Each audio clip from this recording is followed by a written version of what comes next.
Hello and welcome to the Better in Business podcast. Today is part 5 of our series, which is how to start, grow, fix or scale your business using the Business Mastery Blueprint. So if you haven't listened to the first 4, they're like a short course. Each one is about 20 minutes. Go back and listen to those now and I'll see you in the episode.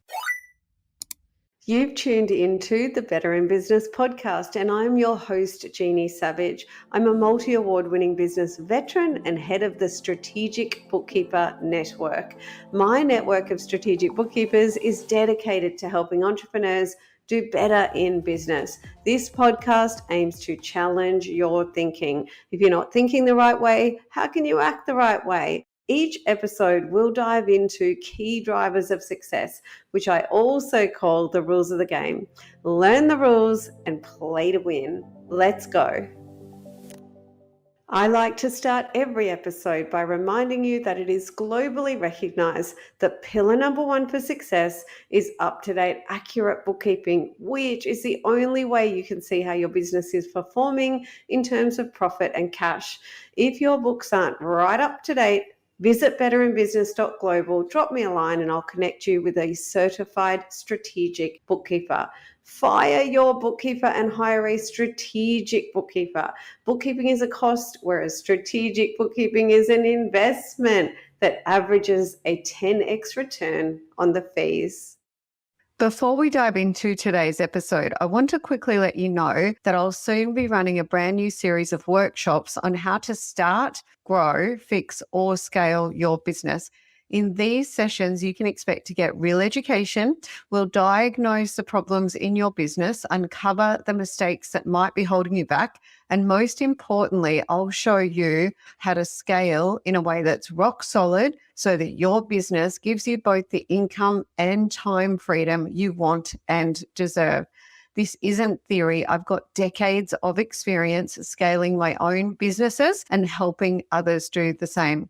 I've supported a large enterprise through a $100 million scale up, helped a trade business move from 0 to 1 million profitability per year, and guided others through meteoric rises in their industries. Along the way, I've been honoured to be recognised as a multi-award winning entrepreneur, including Australia's Women in Finance Innovator of the Year and Bookkeeper of the Year. If you'd like to join the waitlist for these workshops, then just send an email to hello@betterinbusiness.global with the word waitlist, and we'll make sure that you're the first to know when we are running these workshops. See you in the episode. Okay, so in this part 5, I want to go over the right-hand side of the Business Mastery Blueprint. As I always say, the blueprint we drop into the show notes each episode. You can get a copy printed out and put it on your desk. So in previous episodes, I've dived into the left-hand side of the Business Mastery Blueprint, which I call the get ready side. Okay. If you look at the left-hand side and you don't have all that dialed in, for any of it you don't understand or have dialed in, then that will help you see the leaks in your business. Like, why isn't your plan working out, kind of thing? Why aren't you optimizing the profit or the time off, et cetera? Okay. So if you had your time over again, you were starting out, you would absolutely learn and build and implement the left-hand side of that blueprint. This is what you need to do in order to build profitable thriving rather than booked but broken. Okay. Now let's dive into, once you have that foundation in place, again, it's the foundation in planning your brand assets as well, the financial management, the products and pricing, the product ladder, the conversion process. Once that's in place, you are ready to answer the door to a prospective customer or client because you're working with a working business model rather than a broken business model. Once you do that and you are putting your brand in front of your market, let's move over to that. So on the right-hand side, it's a visual representation, and I will read out each section. First of all, find audience, find people to put your brand in front of. Number 2, engage that audience. So warm them up to be interested in you, your products, and your services. Number 3, nurture the database. So you want to engage the audience, get them onto your database. And these days, my goodness, database used to be simple. It used to be like phone and email. These days, it's email, phone, Facebook, Instagram, TikTok, YouTube. I don't even know what else. It's massive. You need to work towards being omnipresent, but we'll go back to that in a second. So database, wherever they are, you need to be able to nurture them. Okay, just to keep it simple, think about social media and also your email database. If you were, for example, a car detailer, I hope that your database is a phone database and that you're keeping in touch with people just with the occasional nice text, okay? Ultimately, going back to find audience 1, engage audience 2 onto the database, nurture that database to become a pipeline. Then number 4, business development activities. I think of the nurture as passive, the business development as active, and then tie it all together with standard operating procedures. So this is what you see on the right-hand side. Remembering that the Business Mastery Blueprint is a representation of a working business model. Anything you don't have dialed in just shows the cracks in your business, okay, the breaks. So the opportunity that exists is to learn, to build, to implement. Now let's break that down a little bit and explain with stories and examples. We are going to dive into the what and the why more than the how. We do have courses and resources at betterinbusiness.global, but to understand what we've got, we just need to connect you with a strategic bookkeeper, okay? Connecting you with a strategic bookkeeper costs nothing. It is a free conversation where we just want to help you get clear on where you are now, where you want to be, and what you need to do. We believe that selling is dead and self-assessing is in. So we will simply leave it with you in order to self-assess when you are ready for more help, because we can scratch the surface in this series, but the how, the implementation of everything is an ongoing process, okay? We will be scratching the surface, going into a bit of the how so that you can get out there and try anything that you learn in this series. So on the right-hand side, that first one says, find an audience. Have you thought of it that way? Have you thought of finding customers and clients as first finding an audience that you can get in front of? Now, under find an audience, there are 5 kind of key areas that I've given you. Ultimately, you can use any strategy, but I'm going to run through the ones that I've got and give you some examples. So number 1, existing audience. You are right in front of an audience, which is your friends, your family, everyone that you know. And one of the easy ways to explain that audience is just think of your Facebook, like your personal Facebook. For example, let's say you're a plumber. One of the easiest ways to put your brand in front of an audience is just to let everyone know what you do and you're open for business. This doesn't need to be salesy. This is just a general hang your sign out. For example, hey friends, I want to let you know that I'm now running my own business as a plumber. So if you or anyone you know needs a plumber, please feel free to reach out to me. And also I have got a business page. I'm building my following. I'd love it if you'd like and follow me, that kind of thing. Okay. There are other ways you can do this, strategic ways you can do it. You can work with ChatGPT. Ultimately, the key takeaway here is please let people know that you're open for business. Okay. Let everybody know that you are open for business. Another way to put your brand in front of existing audience, thinking about just the people in your immediate sphere. If you're a plumber, it's car signage. Like really, you're just putting yourself in front of everyone that you interact with on a daily basis, anyone you drive past, right? You are putting your brand in front of them. I still categorize that into existing audience, the people I know network. But even if you don't know them, the people that you're going past every day, yeah? You need to use marketing layering and use as many ways as you can to put your brand in front of an audience. And in fact, most businesses that I talk to, if I say, how did you find your first customer or your first client?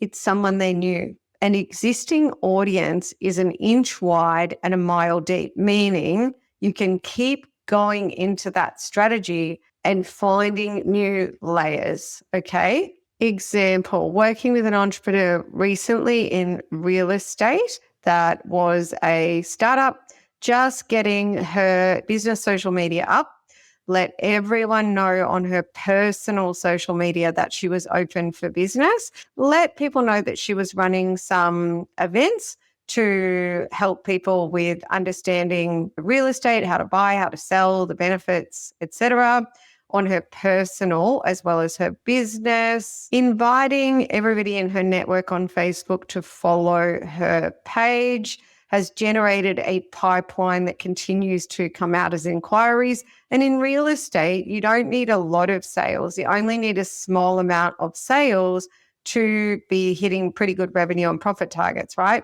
So that strategy around existing audience has worked really well for her, and it works really well for most businesses. Now, on to the next strategy, which is networking. Well, everything's networking, right? Everything we do. Existing audience is networking in effect. You're just networking with people. But let's talk about more structured networking like Business Networking International. I love Business Networking International. And there are other groups like BX that are excellent and other structured networking. There's even more niche networking. I've seen clients go along to health service networking, businesses that are all in the health category. So they're doing occupational therapy, they might be speech therapists, all that kind of thing. All types of structured networking are excellent. And I have seen trades and services, mechanics, plumbers, bookkeepers, accountants, mortgage brokers build hundreds of thousands of dollars of revenue in networking like BNI. So networking is one of those audience strategies where you can put yourself, you are the brand, put your brand in front of an audience that will allow you to engage them, put them in your database, nurture them, and fill up a pipeline. Okay. Ultimately, what we want to do with these strategies is to create a pipeline and to create advocacy. So the next one I call EAP, that's Evergreen Advocacy Partners. It's really partnership marketing. I've got lots of examples of when this works. I know many businesses that have built millions in sales through partnerships, but one is an architect that formed a partnership with a volume buildup. So that's how he put himself, his brand, his business in front of a massive audience. And he quickly built with that strategy millions of dollars in sales with very high profitability because he micro niched. And when you micro niche, oftentimes the way that you can leverage what you do can add up to higher profitability. But the moral of that story is he used partnerships in order to put himself, his brand, in front of an audience. And then he was able to get them on his database, nurture them by keeping in touch, and then actually convert them into a pipeline and advocates, okay? The next two strategies are paid and summit. So paid, think digital advertising, where you're advertising on social media or Google, etc. Summits is really a form of events where more than one of you come together. So it might be 5 of you, 10 of you, 20 of you, and you're all leveraging one another.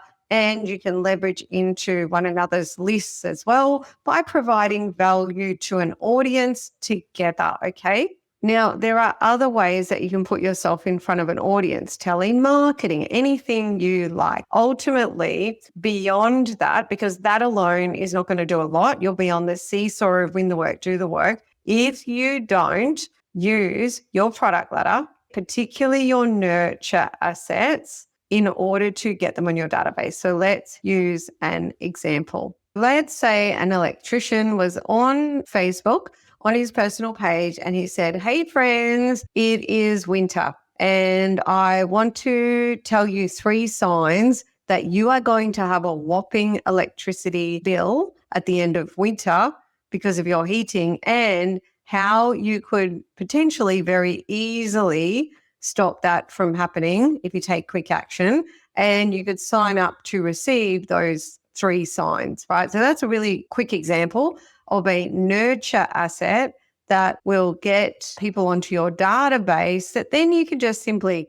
keep in touch with, and they may one day use you And if not, they may turn into raving fan advocates. So that's a really simple example. Another one might be a gym, right? So think of a 24-hour gym that's opening in your area and they have an opening special that you see on social media and you sign up to receive the special. And then they might call you to see if you want to sign up. So that's actually an example of using a nurture asset. So it's a special offer that you sign up for. So you put your brand in front of an audience. In this case, it might be paid social media ads. You've used a nurture asset, which is a opening special, and you have got people to fill in their name and phone number and email so that they hit your database. Then you can keep in touch with them about the gym opening. That's the business development hat on. Call them to say, you expressed interest in our opening special. I'm just wondering if you would like to join, if I can answer any questions. Simple. So there's not much more to it strategically high level than that, okay? So the right-hand side of the business mastery blueprint is when you have completed the left-hand side get ready phase or renovate phase. I say you're either going to get ready as a startup or you might need to renovate your business a little bit if you're already in business. And then beyond that, it's about putting that beautiful brand that connects with an audience in front of an audience in a multitude of ways, but very importantly, capturing them onto your database with a nurture asset, keeping in touch with them, okay, by just email, social media, all these ways. So you stay front of mind. An example of that is back to that car detailer. So when you go and get your car detailed, it is useful to just get a text message every now and then to say, hey, if you need your car washed again, I'm here, because otherwise I'm going to forget who you are and forget how to contact you.